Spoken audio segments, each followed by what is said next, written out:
விநாயகர் சதுர்த்தி விழா நாளை கொண்டாடப்பட இருக்கக்கூடிய நிலையில் மதுரையில் மல்லி விலை 4 மடங்கு அதிகரித்து கிலோ 2500 ரூபாய்க்கு விற்பனை செய்யப்படுகிறது.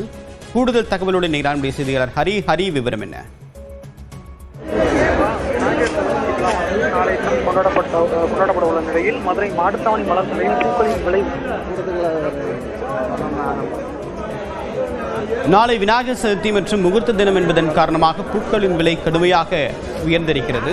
மதுரையில் நேற்று மல்லிகைப்பூ குறைந்த அளவு 1000 ரூபாய்க்கு குறைவாகவே விற்கப்பட்ட நிலையில் இன்று அது 2500 ரூபாயாக அதிகரித்திருக்கிறது. அதே போன்று மற்ற பூக்களின் விலையும் கிடுகிடுவென்று உயர்ந்திருக்கிறது. இணைகிறார் ஹரி விவரம் என்ன?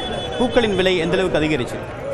தேவப்பியன், விநாயகர் சதுர்த்தி விழாவானது நாளை கொண்டாடப்பட உள்ள நிலையில் மதுரை மாட்டுத்தாவணி மலர் சந்தையில் பூக்களின் விலை உச்சத்தை தொட்டிருக்கின்றது. கடந்த 2 நாட்களாகவே படிப்படியாக பூக்கள் விலை என்பது உயர்ந்து தற்போது உச்சத்தை தொட்டு விற்பனையாகி கொண்டிருக்கின்றது. இயல்பாகவே மல்லிகை பூ 1 கிலோ என்பது 300 முதல் 600 ரூபாய் வரை விற்கப்படும்.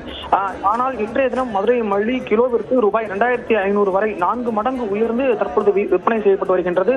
மொத்தமாக அனைத்து பூக்களையும் பார்க்கும் பொழுது 4 முதல் 5 மடங்கு வரை பூக்களின் விலை உயர்ந்து தற்பொழுது விற்பனை செய்யப்படுகின்றது. குறிப்பாக 1 கிலோ மதுரை மல்லி என்பது 2500 ரூபாயும், முல்லைப்பூ 1000 ரூபாய்க்கும், அரளிப்பூ 600 ரூபாய்க்கும், செவ்வந்தி பிச்சி 1000 ரூபாய்க்கும், கனகாம்பரம் 1000 ரூபாய்க்கும், பட்டன் ரோஸ் 300 ரூபாய்க்கும் என மதுரை மாட்டுத்தாவணி மலர் சந்தையில் விற்பனை செய்யப்படுகின்றது. பூக்களின் வரத்து அதிகமாக இருந்தாலும் கூட பண்டிகை நாள் என்பதால் விலை உயர்ந்துள்ளது மகிழ்ச்சி அளிப்பதாக மொத்த வியாபாரிகள் தெரிவித்திருக்கிறார்கள். அதே போல சில்லறையில் விற்பனை செய்யும் பொழுது இந்த விலை ஏற்றத்தின் காரணமாக அதிக அளவில் வியாபாரிகள் பாதிக்கப்படுவதாகவும் பொதுமக்கள் பாதிக்கப்படுவதாகவும் சில்லறை வியாபாரிகள் தெரிவித்திருக்கிறார்கள்.